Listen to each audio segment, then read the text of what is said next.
പ്രേക്ഷകർക്കും ഗൾഫ് ടുഡേയിലേക്ക് സ്വാഗതം. ഞാൻ ശ്രീനിധി പ്രദീപ്. നോക്കാം വാർത്തകൾ വിശദമായി. എബോള രോഗവ്യാപന പശ്ചാത്തലത്തിൽ 3 ആഫ്രിക്കൻ രാജ്യങ്ങളിൽ നിന്നുള്ളവർക്ക് സൗദി അറേബ്യ യാത്രാവിലക്കും പ്രവേശന വിലക്കും ഏർപ്പെടുത്തി. കോങ്കോ, യുഗാണ്ട, ദക്ഷിണ സുഡാൻ എന്നീ രാജ്യങ്ങളിൽ നിന്നുള്ളവർക്കാണ് പുതിയ നിയന്ത്രണം. രാജ്യത്തെ പൊതുജനാരോഗ്യ സുരക്ഷ ഉറപ്പാക്കുന്നതിന്റെ ഭാഗമായാണ് അടിയന്തര മുൻകരുതൽ നടപടിയെന്ന് അധികൃതർ വ്യക്തമാക്കി. എബോള വൈറസ് വ്യാപനം തടയുന്നതിനായി ശക്തമായ മുൻകരുതലുകളാണ് സൗദി അറേബ്യ സ്വീകരിച്ചത്.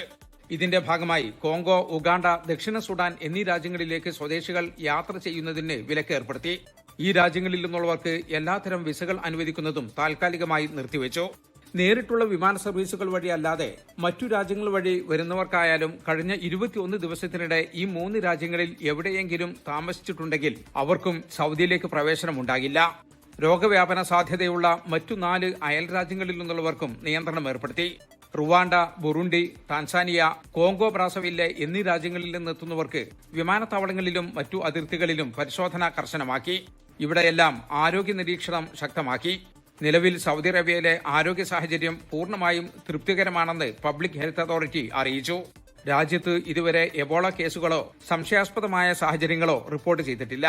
എങ്കിലും അന്താരാഷ്ട്ര സാഹചര്യത്തിലെ ആരോഗ്യ സാഹചര്യങ്ങൾ കൃത്യമായി നിരീക്ഷിച്ച ശേഷമാണ് ഈ മുൻകരുതൽ നടപടി സ്വീകരിച്ചിരിക്കുന്നത്. 24 ജിദ്ദ. യുഎഇയിൽ പുറപ്പെടുവിച്ച മിസൈൽ മുന്നറിയിപ്പ് സാങ്കേതിക തകരാർ മൂലമുണ്ടായതാണെന്ന് വിശദീകരണവുമായി ദേശീയ ദുരന്ത നിവാരണ അതോറിറ്റി. സ്ഥിതിഗതികൾ ശാന്തമാണെന്നും പിഴവ് പരിഹരിച്ചെന്നും അതോറിറ്റി അറിയിച്ചു. യുഎഇ, ഇറാൻ വിദേശകാര്യമന്ത്രിമാർ ഇന്ന് ചർച്ച നടത്തി. യുഎഇ സമയം വൈകിട്ട് 5:17 കൂടിയാണ് എമർജൻസി അലേർട്ട് മെസ്സേജുകൾ ലഭിച്ചത്. ഏതാണ്ട് 19 ദിവസത്തിന് ശേഷമാണ് ഇത്തരത്തിലൊരു എമർജൻസി അലേർട്ട് മെസ്സേജ് യുഎഇയിൽ ലഭിക്കുന്നത്. പ്രത്യേകിച്ച് ദുബായിലും അബുദാബിയിലുമാണ് ഇത്തരത്തിൽ മെസ്സേജുകൾ വന്നത്. ആദ്യം ദുബായിൽ മെസ്സേജുകൾ വന്നു, ഒരു മിസൈൽ ത്രെറ്റ് നേരിടുന്നുണ്ട്, ഒപ്പം ആളുകൾ സുരക്ഷിത സ്ഥലത്തേക്ക് മാറണം എന്ന തരത്തിൽ ഒരു അലാം വരുന്നുണ്ട്. അലാം കണ്ടതോടുകൂടി ആളുകൾക്കൊക്കെ ഒരു ഭയപ്പാടുണ്ടായി. കാരണം കുറെ നാളുകൾക്ക് ശേഷമാണ്, ഒപ്പം തന്നെ സംഘർഷമൊക്കെ അവസാനിച്ചു എന്ന സമാധാനത്തിൽ ഇരിക്കുകയാണ് ഇത്തരത്തിൽ മെസ്സേജ് വരുന്നത്. അതിന് പിന്നാലെ ഏതാണ്ട് 2 മിനിറ്റിനുള്ളിൽ തന്നെ നിലവിൽ സ്ഥിതിഗതികൾ ശാന്തമാണ് എന്ന തരത്തിൽ ഈ പ്രതിരോധ മന്ത്രാലയത്തിന്റെ അലേർട്ട് മെസ്സേജ് വരികയും ചെയ്തു. അതിന് പിന്നാലെ ഒരു 2 മിനിറ്റ് ശേഷം വീണ്ടും ഇത്തരത്തിൽ അബുദാബിയിൽ ഉൾപ്പെടെ പലർക്കും അലേർട്ട് മെസ്സേജുകൾ ലഭിക്കുകയുണ്ടായി.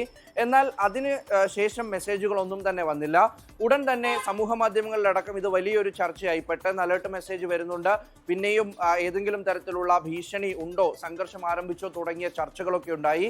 എന്നാൽ പൊടുന്നനെ തന്നെ ഈ സമൂഹ മാധ്യമങ്ങളിൽ ഒപ്പം തന്നെ വിവിധ ഔദ്യോഗിക സൈറ്റുകളിലൊക്കെയും ഇത് ഒരു സാങ്കേതിക തകരാറാണ് എന്ന തരത്തിലുള്ള വിവരം പ്രചരിച്ചു. അപ്പോൾ ഈ അലേർട്ടാണോ സാങ്കേതിക തകരാർ, അല്ലെങ്കിൽ അതിന് പിന്നാലെ വന്ന ഇത്തരത്തിൽ സ്ഥിതിഗതികൾ ശാന്തമാകാനുള്ള മെസ്സേജാണോ സാങ്കേതിക തകരാറിലൂടെ വന്നത് എന്നുള്ള തരത്തിൽ ചർച്ചകളുണ്ടായി. എന്തായാലും ദുരന്ത നിവാരണ അതോറിറ്റി വളരെ പെട്ടെന്ന് തന്നെ അതിലൊരു ക്ലാരിഫിക്കേഷൻ വരുത്തിയിരിക്കുകയാണ്. നിലവിൽ പ്രശ്നങ്ങളൊന്നും തന്നെ ഇല്ല, ഒരു സാങ്കേതിക പിഴവിന്റെ ഭാഗമായിട്ടാണ് ഇത്തരത്തിൽ അലേർട്ട് മെസ്സേജുകൾ വന്നത്. എന്നാൽ അത് കേട്ടതിനു ശേഷമാണ് സത്യത്തിൽ ഒരു ആശ്വാസം ഉണ്ടായത്. ഏതാണ്ട് ഇതേ സമയത്ത് തന്നെ ഇറാന്റെ വിദേശകാര്യമന്ത്രി യുഎഇയുടെ വിദേശകാര്യമന്ത്രിയുമായി ചർച്ച നടത്തി. ഈ പുതിയ കരാറുമായി ബന്ധപ്പെട്ട കാര്യങ്ങളിൽ, സമാധാന കരാറിലൊക്കെയും ഗൾഫിന്റെ ഒരു കൃത്യമായ നിലപാട് അറിയാൻ, അവരുടെ വീക്ഷണങ്ങൾ അറിയാൻ വേണ്ടിയിട്ടുള്ള ഒരു ചർച്ച പുരോഗമിക്കുകയാണ്. ഇന്നലെ അമേരിക്കയുടെ ഭാഗത്തു നിന്നും ചർച്ചയുണ്ടായിരുന്നു. മാർക്കോ റൂബിയോ ഒരു പശ്ചിമേഷ്യൻ പര്യടനം തന്നെ നടത്തി. യുഎഇയിലെത്തി, ബഹ്റൈനിലെത്തി. അദ്ദേഹം കുവൈറ്റിലെ ഭരണാധികാരിയുമായി ചർച്ച നടത്തി. അങ്ങനെ കാര്യങ്ങളൊക്കെയും ഒരു ചർച്ചയുടെ രീതി, ആ ചർച്ചയുടെ പോക്ക്, അത് ഗൾഫ് രാജ്യങ്ങളിലെ ഭരണാധികാരികൾ അവരുടെ നിലപാട് എങ്ങനെയാകും എന്നതിനെ ആശ്രയിച്ചുകൂടി, അതിനെ പരിഗണിച്ചുകൂടി മുന്നോട്ട് പോവുകയാണ്. എന്തായാലും ഇന്ന് വന്ന അലേർട്ടിൽ ഭയപ്പെടേണ്ടതില്ല എന്ന് ഉറച്ചു പറയാൻ കഴിയും. നിലവിൽ ദുരന്ത നിവാരണ അതോറിറ്റി ഒപ്പം തന്നെ പ്രതിരോധ മന്ത്രാലയം പറയുന്നത് ഒരു സാങ്കേതിക പിഴവ് മാത്രമായിരുന്നു അത്. അത്തരത്തിൽ നിലവിൽ യാതൊരു തരത്തിലുള്ള ഭീഷണിയും നിലനിൽക്കുന്നില്ല എന്നാണ്. ഇപ്പോൾ വരുന്നൊരു വാർത്തയിലേക്കാണ്. കോഴിക്കോട് താമരശ്ശേരിയിൽ നിന്നും കാണാതായ 3 കുട്ടികളെ കണ്ടെത്തി. വയനാട്ടിൽ നിന്നാണ് 3 പേരെയും കണ്ടെത്തിയത്. വിവരങ്ങൾ പങ്കുവയ്ക്കാൻ കാളിദാസൻ ദേവദത്തൻ കൂടി ചേരുന്നുണ്ട്. കാളിദാസൻ, 3 പേരെയും കണ്ടെത്തിയെന്നത് തന്നെയാണ് ഏറെ ആശ്വാസകരമായ വാർത്ത. അത് തന്നെയാണ് ശ്രീനിധി. മണിക്കൂറുകളുടെ തെരച്ചിലുകളാണ്. അതിനുശേഷം ഇപ്പോൾ കുട്ടികളെ കണ്ടെത്തിയിരിക്കുന്നു എന്നുള്ളതാണ്. ഒരു കുട്ടിയെ നേരത്തെ തന്നെ കണ്ടെത്തിയിരുന്നു. താമരശ്ശേരിയിൽ നിന്ന് 3 കുട്ടികളായാണ് കാണാതായത്. അത് ഒരു 10ാം ക്ലാസ് വിദ്യാർത്ഥിനിയും 2 പ്ലസ് 1ലേക്ക് പ്രവേശിക്കാനിരിക്കുന്ന 2 ആൺകുട്ടികളും ഒക്കെ ആയിരുന്നു. അതിൽ നിന്നും ഒരു ആൺകുട്ടിയെയാണ് കണ്ടെത്തിയിരുന്നത്. പിന്നീട് 2 കുട്ടികൾ വനത്തിലേക്ക് ഓടിപ്പോവുകയായിരുന്നു. എന്നുള്ളതാണ് പ്രദേശവാസികൾ അടക്കം പറഞ്ഞത്. പിന്നീട് പ്രദേശവാസികളും വനംവകുപ്പും ഒക്കെ നടത്തിയ ഒരു തെരച്ചിലാണ് ഏറെ നേരത്തിന് ശേഷം വടുവഞ്ചാൽ പാടിവയലിന് സമീപത്ത് വെച്ച് കുട്ടികളെ കണ്ടെത്തിയത്. 2 കുട്ടികളും സുരക്ഷിതരാണ് എന്നുള്ളതും കൂടിയാണ് ലഭിക്കുന്നത്. കീം പരീക്ഷാ ഫലം നാളെ പ്രസിദ്ധീകരിക്കും. നാളെ ഉച്ചയ്ക്ക് 12 മണിക്ക് എറണാകുളം പത്തടിപ്പാലം ഗസ്റ്റ് ഹൌസിൽ വെച്ച് ഉന്നത വിദ്യാഭ്യാസ മന്ത്രി റോജി എം ജോൺ ഔദ്യോഗിക പ്രഖ്യാപനം നടത്തും. സംസ്ഥാനത്തെ എഞ്ചിനീയറിംഗ്, ആർക്കിടെക്ചർ, ഫാർമസി, മെഡിക്കൽ അനുബന്ധ കോഴ്സുകളിലേക്കുള്ള എൻട്രൻസ് പരീക്ഷാ ഫലമാണ് പ്രസിദ്ധീകരിക്കുക. CBSE പരീക്ഷ പുനർമൂല്യനിർണ്ണയത്തിലെ അപാകതകൾ മൂലം പ്രതിസന്ധി നേരിട്ട വിദ്യാർത്ഥികൾക്ക് മാർക്ക് ലിസ്റ്റ് അപ്ലോഡ് ചെയ്യാനുള്ള സമയപരിധി അനുവദിച്ചതിനു ശേഷമാണ് ഫലം പ്രസിദ്ധീകരിക്കുന്നത്. 1 ലക്ഷത്തിലധികം വിദ്യാർത്ഥികളാണ് ഇത്തവണ കീം എൻട്രൻസ് എഴുതി പരീക്ഷാ ഫലത്തിനായി കാത്തിരിക്കുന്നത്. ഓഗസ്റ്റ് മാസത്തോടെ പ്രൊഫഷണൽ ഡിഗ്രി കോഴ്സുകളിലേക്കുള്ള പ്രവേശന നടപടികൾ പൂർത്തീകരിക്കാനാണ് ഉന്നത വിദ്യാഭ്യാസ വകുപ്പിന്റെ തീരുമാനം. വിമർശനങ്ങൾക്കിടെ വീര്യം കുറഞ്ഞ മദ്യത്തിന് നികുതി ഇളവ് നൽകിയ സർക്കാർ തീരുമാനത്തിൽ കൂടിയാലോചനയ്ക്ക് UDF. നികുതി ഇളവ് ചർച്ച ചെയ്ത ശേഷം മാത്രമേ നടപ്പാക്കൂ എന്ന മുഖ്യമന്ത്രിയുടെ നിലപാട് ഏറ്റുപിടിച്ച് മറ്റു മന്ത്രിമാരും. VM സുധീരനെതിരെ ഒളിയമ്പുമായി K ബാബു രംഗത്തെത്തി. തീരുമാനത്തിൽ നിന്ന് സർക്കാർ പിന്മാറുമെന്ന വിശ്വാസത്തിലാണ് സ്പീക്കർ തിരുവഞ്ചൂർ രാധാകൃഷ്ണൻ. വീര്യം കുറഞ്ഞ മദ്യവിവാദം കോൺഗ്രസിലും UDF-നുള്ളിലും കലങ്ങിമറിയുകയാണ്. വിഷയം UDF-ൽ ചർച്ച ചെയ്യാൻ തീരുമാനിക്കുമ്പോഴും VM സുധീരൻ കോൺഗ്രസിനെ പ്രതിരോധത്തിലാക്കിയെന്ന അമർഷം പാർട്ടിക്കുള്ളിലെ ഒരു വിഭാഗം നേതാക്കൾക്കുണ്ട്. പാർട്ടിയും മുന്നണിയിലും ചർച്ച ചെയ്യേണ്ട വിഷയമാണ്. അതങ്ങനെ പരസ്യമായിട്ട് പ്രതികരിക്കേണ്ട ഒരു വിഷയമല്ല. സുധീരനെതിരെ ഒളിയമ്പുമായി മുൻ എക്സൈസ് മന്ത്രി K ബാബു രംഗത്തെത്തി. വാളെടുത്തവരെല്ലാം വെളിച്ചപ്പാടെന്ന് പറയുന്ന പോലെ UDF-ൽ എല്ലാവർക്കും നയമുണ്ട്. ഞാൻ ഉൾപ്പെടെയുള്ള ആളുകൾ ഗവൺമെന്റിൽ ഉണ്ടായിരുന്ന സമയത്തും ചിലരെല്ലാം അവരവരുടെ നിലപാടുകളുമായിട്ട് വന്നു. മദ്യനയം UDF ചർച്ച ചെയ്ത് തീരുമാനിക്കുമെന്നും വിയോജിപ്പെന്നൊരു വാക്ക് താൻ പറഞ്ഞിട്ടില്ലെന്നും എക്സൈസ് മന്ത്രി M ലിജു. മദ്യത്തിന്റെ വ്യാപനം കുറച്ചുകൊണ്ടുവരിക എന്നത് തന്നെയാണ് ഈ ഗവൺമെന്റിന്റെ നയം. ഞാനിപ്പം എക്സൈസ് മന്ത്രി എന്നതിനപ്പുറത്ത് UDF-ന്റെ ഒരു നേതാവ് എന്ന നിലയിൽ UDF-ന്റേതായ തരത്തിലുള്ള ചർച്ചകളും ഉണ്ടാവും. UDF-നുള്ളിൽ ആലോചിച്ചിട്ടേ തീരുമാനമുണ്ടാകുമെന്ന മുഖ്യമന്ത്രിയുടെ പ്രഖ്യാപനത്തെ ചോദ്യങ്ങളിൽ നിന്ന് തലയൂരാനുള്ള മാർഗമാക്കുകയാണ് മറ്റു മന്ത്രിമാരും. മദ്യനയത്തെ സംബന്ധിച്ചിടത്തോളം UDF ചർച്ച ചെയ്യും. കോൺഗ്രസിന് മദ്യനയമുണ്ട്. ചർച്ച ചെയ്തിട്ടേ അതിലേക്ക് പോകൂ എന്ന് കേരളത്തിന്റെ മുഖ്യമന്ത്രി തന്നെ നിയമസഭയിൽ പറഞ്ഞ് നിങ്ങൾ എല്ലാവരും കേട്ടതാണ്. വീര്യം കുറഞ്ഞ മദ്യത്തിന് നികുതി ഇളവ് നൽകിയ തീരുമാനത്തിൽ നിന്ന് സർക്കാർ പിന്മാറുമെന്നാണ് പ്രതീക്ഷിക്കുന്നതെന്ന് സ്പീക്കർ തിരുവഞ്ചൂർ രാധാകൃഷ്ണൻ. UDF തീരുമാനിക്കും എന്ന് ഇവിടെ മുഖ്യമന്ത്രി തന്നെ നിയമസഭയിൽ പറഞ്ഞിട്ടുണ്ട്. ഈ ജനസമൂഹത്തിന്റെ ശബ്ദം UDF കേൾക്കും എന്ന് തന്നെയാണ് എന്റെ വിശ്വാസം. അതേസമയം ധനബിൽ മാറ്റം കൂടാതെ പാസാക്കുന്നതിന് കോൺഗ്രസിലും മുന്നണിയിലും സമവായത്തിനാണ് മുഖ്യമന്ത്രി VD സതീശന്റെ നീക്കം. 24 തിരുവനന്തപുരം.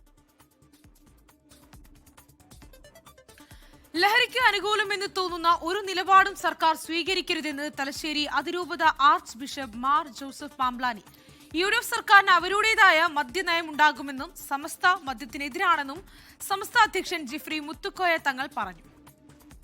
പൊതുസമൂഹത്തിൽ നിന്നുയർന്ന വികാരങ്ങളെ മാനിച്ചുകൊണ്ട് ബഹുമാനപ്പെട്ട കേരള മുഖ്യമന്ത്രി അത് വിശദമായ ചർച്ചയ്ക്ക് വേണ്ടി നീക്കിവെച്ചത് വളരെ ഭാവാത്മകമായൊരു തീരുമാനമാണ്. മദ്യത്തിന് അനുകൂലമായ ഒരു നിലപാടും ഈ പൊതുസമൂഹം സ്വീകരിക്കില്ല എന്ന് തന്നെയാണ് എൻ്റെ ഉറച്ച വിശ്വാസം. മദ്യത്തിനെ പറ്റി സംസ്ഥാന നിലപാട് ഇപ്പോൾ നിങ്ങൾക്ക് അറിഞ്ഞൂടെ? മദ്യത്തിൽ നമ്മൾ പ്രോത്സാഹിപ്പിക്കാന്നല്ല, മദ്യത്തിനോട് നമ്മൾ എതിരല്ലേ. സർക്കാരിന്റെ നയങ്ങളുണ്ടാവും. അത് നമ്മൾ ചിലപ്പോൾ എതിർക്കപ്പെടാനായിരിക്കാം, ചിലപ്പോൾ നമുക്ക് അനുകൂലിക്കപ്പെടാം. അത്രേ ഉള്ളൂ. സംസ്ഥാനത്ത് 8 പേർക്ക് കൂടി ഷിഗല്ല. കോഴിക്കോട് 3 പേർക്ക് രോഗബാധ സ്ഥിരീകരിച്ചു. ഈ മാസം 180 പേർക്കാണ് രോഗം സ്ഥിരീകരിച്ചത്. ഇതുവരെ 6 മരണം റിപ്പോർട്ട് ചെയ്തു. അതേസമയം കോഴിക്കോട്ടെ നിപ രോഗബാധിതൻ ഗുരുതരാവസ്ഥയിൽ വെന്റിലേറ്ററിൽ തുടരുകയാണ്. അന്താരാഷ്ട്ര മാർക്കറ്റിൽ ക്രൂഡ് ഓയിലിന് വില കുറഞ്ഞു. ബാരലിന് $70.71 പശ്ചിമേഷ്യൻ സംഘർഷം ആരംഭിക്കുന്നതിന് മുൻപ് $71.19 ആയിരുന്നു ബാരലിന് വില. അന്താരാഷ്ട്ര മാർക്കറ്റിൽ വില കുറയുന്ന പശ്ചാത്തലത്തിൽ ഇന്ത്യയിൽ ഇന്ധന വില കുറയ്ക്കണം എന്ന ആവശ്യം ശക്തമാവുകയാണ്. ഇരട്ട ഭൂകമ്പമുണ്ടായ വെനസ്വേലയിൽ മരണസംഖ്യ കുത്തനെ ഉയർന്നു. 920 പേരുടെ മരണം സ്ഥിരീകരിച്ചു. 3360 പേർക്ക് പരുക്കേറ്റു. കാണാതായവരുടെ എണ്ണം 10,000-ലേറെയാണ്. ലാറ്റിൻ അമേരിക്കൻ രാജ്യമായ വെനസ്വേലയിൽ ഇന്നലെയുണ്ടായ ഇരട്ട ഭൂകമ്പത്തിൽ മരണനിരക്ക് ഉയരുകയാണ്. തുറമുഖ നഗരമായ ലാഗ്വേറയിലും തലസ്ഥാനമായ കരാക്കസിലുമാണ് ഏറ്റവും വലിയ നാശനഷ്ടങ്ങളും മരണങ്ങളും റിപ്പോർട്ട് ചെയ്തിട്ടുള്ളത്. പല സ്ഥലങ്ങളിലും ഇനിയും രക്ഷാപ്രവർത്തനം ആരംഭിച്ചിട്ട് പോലുമില്ല. തകർന്ന കെട്ടിടാവശിഷ്ടങ്ങൾ മാറ്റാനുള്ള യന്ത്രസാമഗ്രികളുടെ അഭാവമാണ് ഏറ്റവും വലിയ വെല്ലുവിളി. ലാഗ്വേറയിൽ 250-ലേറെ കെട്ടിടങ്ങളാണ് ഭൂകമ്പത്തിൽ നിലം പൊത്തിയത്. 10 നിലയുള്ള ഹോട്ടലടക്കം തകർന്നടിഞ്ഞു. രക്ഷാപ്രവർത്തനങ്ങൾ ഏകോപിപ്പിക്കുന്നതിൽ വെനസ്വേല പരാജയമാണെന്നാണ് പൊതുവെയുള്ള വിലയിരുത്തൽ. കെട്ടിടാവശിഷ്ടങ്ങളിൽ കുടുങ്ങിക്കിടക്കുന്നവരെ അതിവേഗം മോചിപ്പിക്കാനുള്ള വിലപ്പെട്ട സമയമാണ് കാര്യനിർവഹണക്കുറവ് മൂലം നഷ്ടമാകുന്നതെന്നാണ് റിപ്പോർട്ടുകൾ. സൈന്യത്തെ ഇനിയും വിന്യസിച്ചിട്ടില്ലെന്നും നാട്ടുകാർ പറയുന്നു. രക്ഷാപ്രവർത്തനം നടത്തുന്നത് പ്രധാനമായും സന്നദ്ധ സംഘടനകളും പള്ളിക്കമ്മിറ്റികളും നാട്ടുകാരും ചേർന്നാണ്. ആയിരക്കണക്കിന് പേരെ കാണാതായിട്ടുണ്ടെങ്കിലും കാണാതായവരുടെ എണ്ണത്തെപ്പറ്റി സർക്കാരിന് ഇനിയും ഏകദേശ കണക്ക് പോലുമില്ലെന്നാണ് വിവരം. അമേരിക്ക $15 കോടി സഹായം വെനസ്വേലയ്ക്ക് വാഗ്ദാനം ചെയ്തിട്ടുണ്ട്. International desk 24. ലുലു ഹൈപ്പർ മാർക്കറ്റുകളിൽ ഡിജിറ്റൽ ഉൽപ്പന്നങ്ങൾക്കായി വൻ വിലക്കിഴിവോടെ ലെറ്റ്സ് കണക്ട് ഡിജിറ്റൽ ഫെസ്റ്റിന് തുടക്കമായി. ജൂൺ 25 മുതൽ ജൂലൈ 5 വരെ നീളുന്ന മേളയിൽ പ്രമുഖ ബ്രാൻഡുകളുടെ സ്മാർട്ട് ഫോണുകൾ, ആക്സസറീസ്, സ്മാർട്ട് വാച്ചുകൾ, ടാബ്ലറ്റുകൾ എന്നിവയെല്ലാം ലാഭകരമായ വിലയിൽ സ്വന്തമാക്കാം. വേനൽക്കാല അവധിക്ക് നാട്ടിലേക്ക് പോകുന്നവർക്ക് കുടുംബാംഗങ്ങൾക്കും സുഹൃത്തുക്കൾക്കും സമ്മാനങ്ങൾ വാങ്ങാനുള്ള മികച്ചൊരു ബാക്ക് ടു ഹോം അവസരം കൂടിയാണ് ഈ ഫെസ്റ്റ്. ലുലു ഷോപ്പിംഗ് ആപ്പ് മുഖേനയും ആകർഷകമായ സർപ്രൈസ് ഓഫറുകൾ ലഭ്യമാണ്. പുത്തൻ സാങ്കേതിക വിദ്യകൾ പരിചയപ്പെടാനും ഈ അവസരം ഉപയോഗിക്കാം. കുറഞ്ഞ ചെലവിൽ മികച്ച ഗുണമേന്മയുള്ള ഡിജിറ്റൽ ഗാഡ്ജറ്റുകൾ സ്വന്തമാക്കാൻ ജൂലൈ 5 വരെ ഉപഭോക്താക്കൾക്ക് ലുലുവിൽ അവസരമുണ്ടാകും. 8ാം ദേശീയ സമ്മേളനവും അന്താരാഷ്ട്ര നഴ്സസ് ദിനാഘോഷവും സംഘടിപ്പിച്ച് UNF. 600-ലധികം നഴ്സുമാരും ആരോഗ്യരംഗത്തെ വിദഗ്ധരും പങ്കെടുത്തു.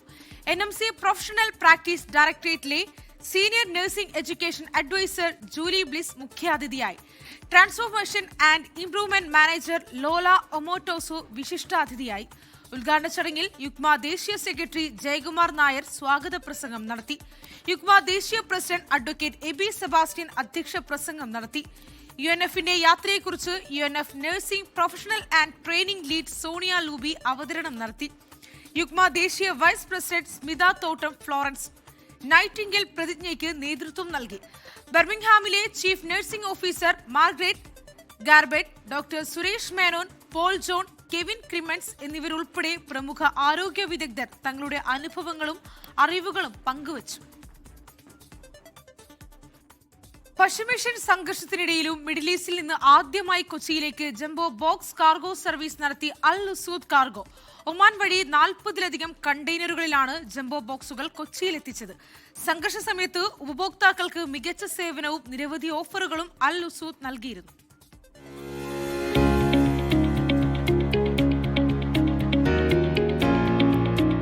നാലര പതിറ്റാണ്ട് മുൻപ് അൽ ഉസൂദ് തുടക്കമിട്ടതാണ് ജംബോ ബോക്സ് കാർഗോ സർവീസ്. ഇന്ന് ലോകമാകെ പതറി നിന്നപ്പോൾ അതേ ജംബോ ബോക്സ് സർവീസിലൂടെ ഉപഭോക്താക്കൾക്ക് തങ്ങളിലുള്ള വിശ്വാസം അവർ കാത്തു സൂക്ഷിക്കുകയാണ്. ഒമാനിലെ സൊഹാർ തീരം വരെ റോഡ് മാർഗം എത്തിച്ച ജംബോ ബോക്സുകൾ അവിടെ നിന്ന് ദിനംപ്രതി കൊച്ചിയിലേക്ക് എത്തുകയാണ്. ഒരു വീട്ടിലെ മുഴുവൻ സാധനങ്ങളും ഒരു ബോക്സിലാക്കി ഷിഫ്റ്റ് ചെയ്യാനാകുമെന്നതാണ് ജംബോ ബോക്സ് സർവീസിന്റെ പ്രത്യേകത.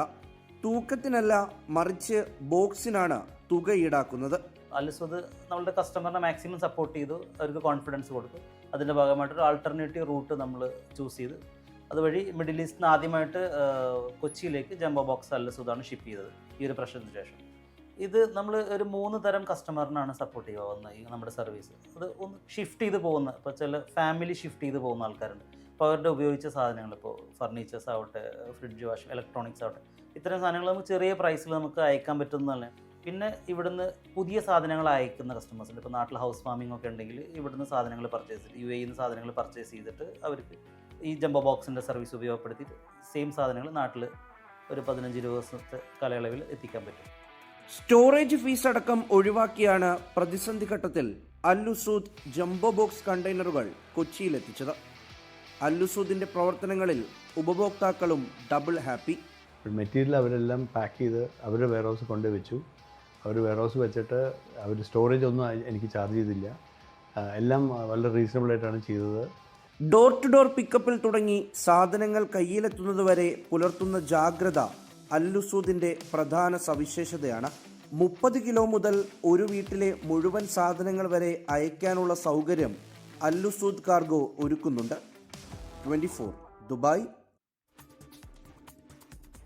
കേരള യൂണിവേഴ്സിറ്റിയിലെ ഗവേഷക വിദ്യാർത്ഥിക്ക് രാജ്യാന്തര അംഗീകാരം. എറണാകുളം പേട്ട സ്വദേശി TB അതുൽ കൃഷ്ണയ്ക്ക് സ്പെയിനിൽ നടക്കുന്ന പ്രശസ്ത ഹിസ്റ്റോറിക്കൽ മെറ്റീരിയലിസം കോൺഫറൻസ് 2026 സ്പീക്കറായി ക്ഷണം ലഭിച്ചു. അടുത്ത മാസം 2-നാണ് ബാഴ്സലോണയിൽ കോൺഫറൻസ് നടക്കുക.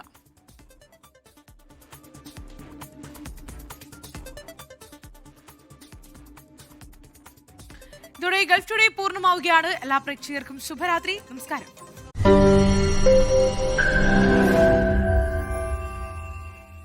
ലോകത്തെവിടെയായാലും ഏത് സമയത്തും 24 വാർത്തകളും ഓഗ്മെന്റഡ് റിയാലിറ്റി പാക്കേജുകളും എക്സ്പ്ലെയിനറുകളും വിശദമായി കാണാൻ ഞങ്ങളുടെ യൂട്യൂബ് ചാനൽ നിങ്ങൾക്ക് സബ്സ്ക്രൈബ് ചെയ്യാം.